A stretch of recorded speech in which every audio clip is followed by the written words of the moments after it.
बच्चों आज हम कक्षा 7 की वर्कशीट को पढ़ेंगे। वर्कशीट नंबर है 8 जो कि गणित विषय पर बनाई गई है। यह वर्कशीट 20 अक्टूबर 2020 की है।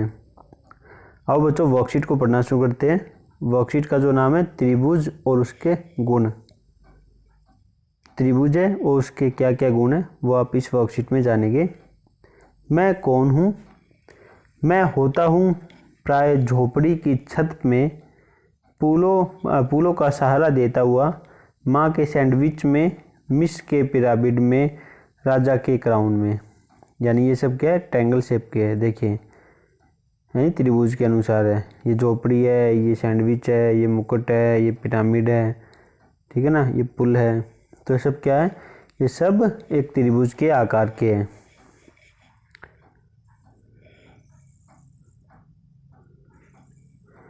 तीन असंरेखीय बिंदुओं यानी एक रेखा पे नहीं है, जो एक ही रेखा पर ना हो उसको क्या कहते हैं? असंरेखीय बिंदु। ABC को कागज पर बनाए और उन्हें जोड़े। आपको कौन सी आकृति मिली? यानी हमें क्या करने? हाँ, तीन बिंदु है, 1 2 3 आपस में जोड़ना। तो क्या बन गया? ये यहाँ पे एक त्रिभुज बन गया। या तीन रेखाखंडों से बनी आकृति है। यानी कितने रेखाखंड है इसमें? 3। देखिए तीन कौन कौन से हैं? AB, AC और CB या BC कह सकते हैं। तो ये तो भुजाएं होगी। कौन क्या क्या हो गए? ABC, तीन इसके अंदर कौन है, ठीक है ना। तो कौन A को या तो कौन A लिख लो या लिख दो BAC, ठीक है बच्चों। ये जो यहाँ लिखा हुआ था समझ में आ गया होगा। अब देखिए आगे पढ़ते हैं। माध्यिका क्या होती है? एक ऐसा रेखाखंड जो शीर्ष व उसके सम्मुख भुजा के मध्य बिंदु को जोड़ता है।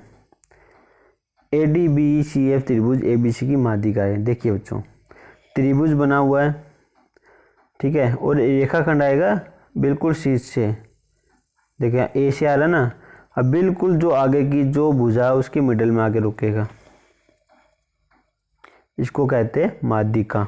जैसे यहाँ पर क्या है, देखिए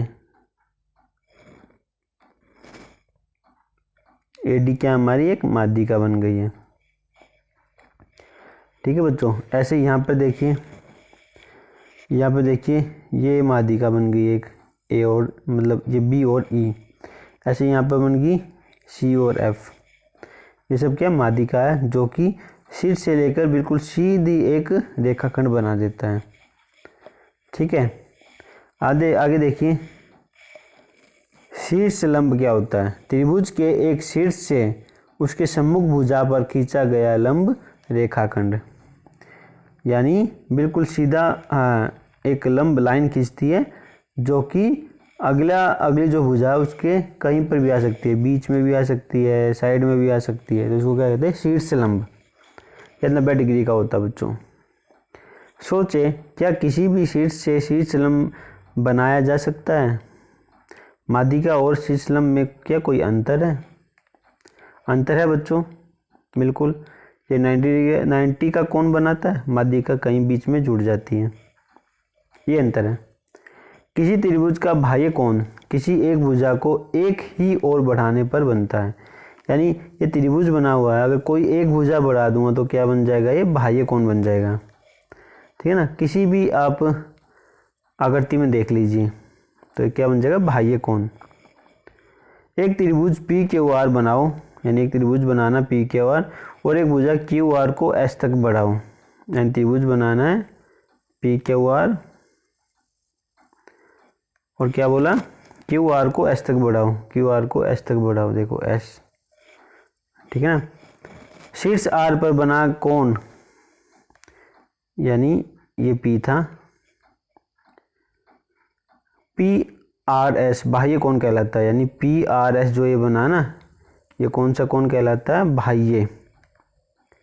बाह्य कोण। PRS का आसन कोण बताओ। आसन कोण बिल्कुल साथ में हो तो PRS का क्या हो जाएगा? ये हो जाएगा जो बिल्कुल साथ में हो।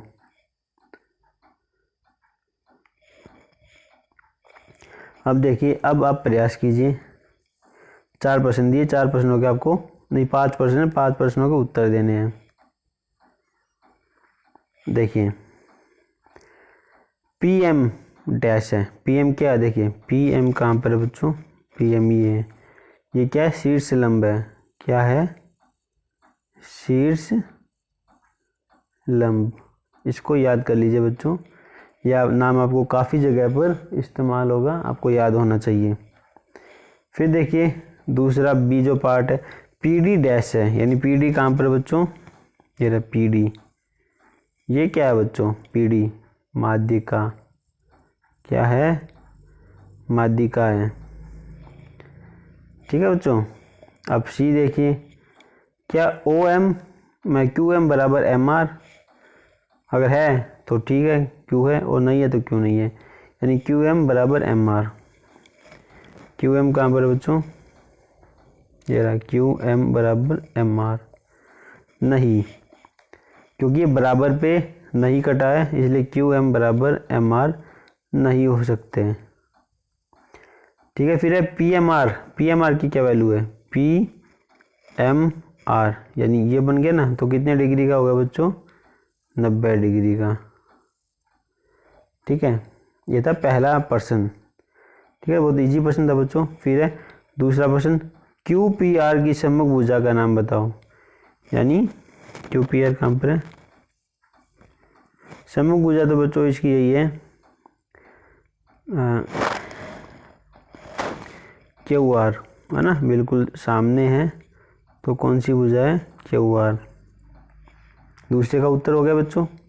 अब तीसरे का देखिए, निम्न आकृति में अज्ञात अंतःकोणों कोण Z का मान ज्ञात कीजिए, यानी अंतःकोण Z इसका मान ज्ञात करना है। भाई कौन दे रखा है बच्चों, 100 कितना है, 15, 115 दे रखा है। तो बच्चों एक फॉर्मूला होता है, देखो बाह्य, लिख लीजिए बच्चों इसको, बाह्य कोण बराबर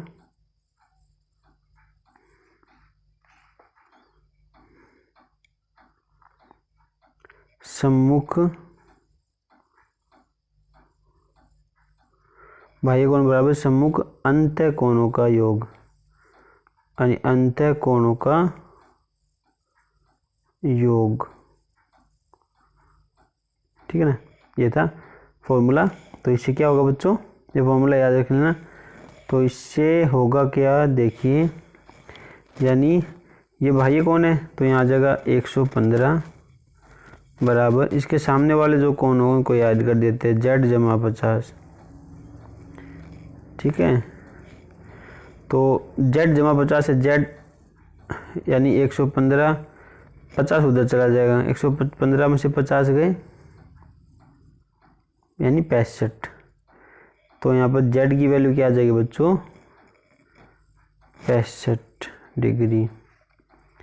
ठीक है, ये फॉर्मूला आपको याद रखना है। निम्न आकृति में अज्ञात बाह्य कोण X का मान ज्ञात कीजिए। फॉर्मूला बच्चों यही लगेगा। ठीक है, बाह्य कोण बराबर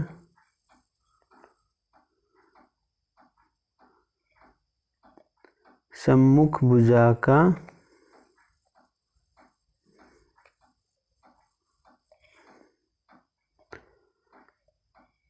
सम्मुख भुजा के दोनों कोण अंत, मतलब हाँ अंत कोणों का योग, अंत कोणों का योग,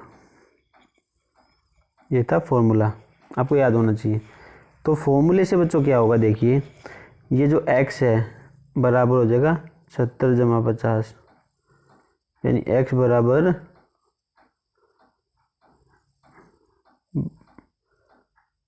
120। ठीक है, तो यहाँ पर x की वैल्यू निकलाइए, बाह्य कोण की वैल्यू निकलाइए 120। तो x की वैल्यू क्या है, यानी बाह्य कोण क्या हो गया 120। फिर देखिए 5वां प्रश्न है, अपने दैनिक जीवन में दिखने वाले 5 त्रिभुजाकार वस्तुओं के नाम बताइए। देखिए जैसे ऊपर भी दे रखा था, अब वहीं से नोट कर लीजिए 5वां का आंसर।